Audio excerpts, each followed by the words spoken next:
महाराणा प्रताप आज़ादी के सच्चे सिपाही की कहानी। बहुत समय पहले भारत के एक सुंदर राज्य मेवाड़ में एक बहादुर राजा पैदा हुए। उनका नाम था महाराणा प्रताप। वो बचपन से ही बहुत तेज, समझदार और साहसी थे। जब बाकी बच्चे खेलते थे, प्रताप तलवार चलाना, घुड़सवारी और युद्ध की बातें सीखते थे। प्रताप ने बचपन में ही तय कर लिया था कि वो अपने देश की रक्षा करेंगे और कभी किसी के आगे सिर नहीं झुकाएंगे। जब वो बड़े हुए तो मेवाड़ के राजा बने, लेकिन उस समय भारत पर एक बहुत ताकतवर बादशाह राज कर रहा था। अकबर ने बहुत सारे राजाओं को अपने अधीन कर लिया था। अब वो चाहता था कि महाराणा प्रताप भी उसकी बात मान ले। उसने कई दूत भेजे, कई इनाम और उपहार दिए, लेकिन महाराणा प्रताप ने हर बार यही जवाब दिया, मैं आज़ाद पैदा हुआ हूँ और आज़ाद ही रहूंगा। अकबर को यह बात पसंद नहीं आई। उसने सोचा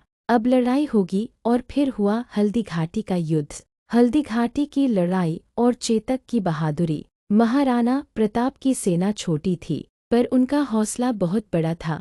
उनके साथ था उनका सबसे प्यारा और तेज घोड़ा चेतक। चेतक कोई आम घोड़ा नहीं था, वो नीले रंग का था और इतनी तेज दौड़ता था कि उड़ता हुआ लगता था। जब युद्ध हुआ तो महाराणा प्रताप दुश्मनों से अकेले भिड़ गए। उन्होंने भाले से अकबर के सेनापति मान सिंह के हाथी पर हमला किया, लेकिन तभी उन्हें एक गहरी चोट लगी। वो गिरने ही वाले थे कि चेतक समझ गया, मुझे अपने राजा को बचाना है। वो उन्हें लेकर इतनी तेज दौड़ा कि सब पीछे रह गए, लेकिन रास्ते में एक नाला आया और चेतक की एक टांग घायल थी। फिर भी चेतक ने आखिरी ताकत लगाकर छलांग लगाई, महाराणा प्रताप को बचाया और फिर जमीन पर गिर पड़ा। वो दिन चेतक की वीरक्ति का दिन था।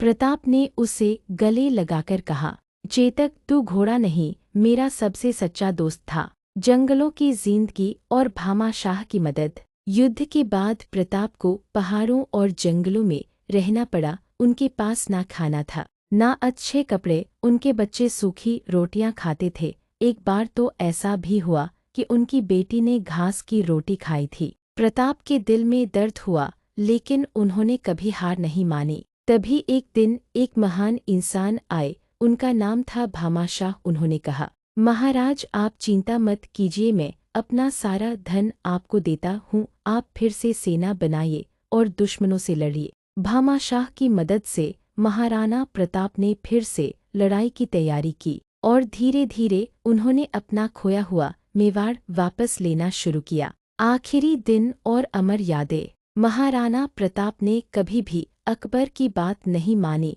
वो जंगलों में रहे, कष्ट सहे, लेकिन कभी अपने आत्मसम्मान से समझौता नहीं किया। उन्होंने अपने जीवन के आखिरी दिन भी यही कहते हुए बिताए, मैंने सब कुछ सह लिया, पर कभी किसी के आगे झुका नहीं। उनका नाम आज भी लिया जाता है।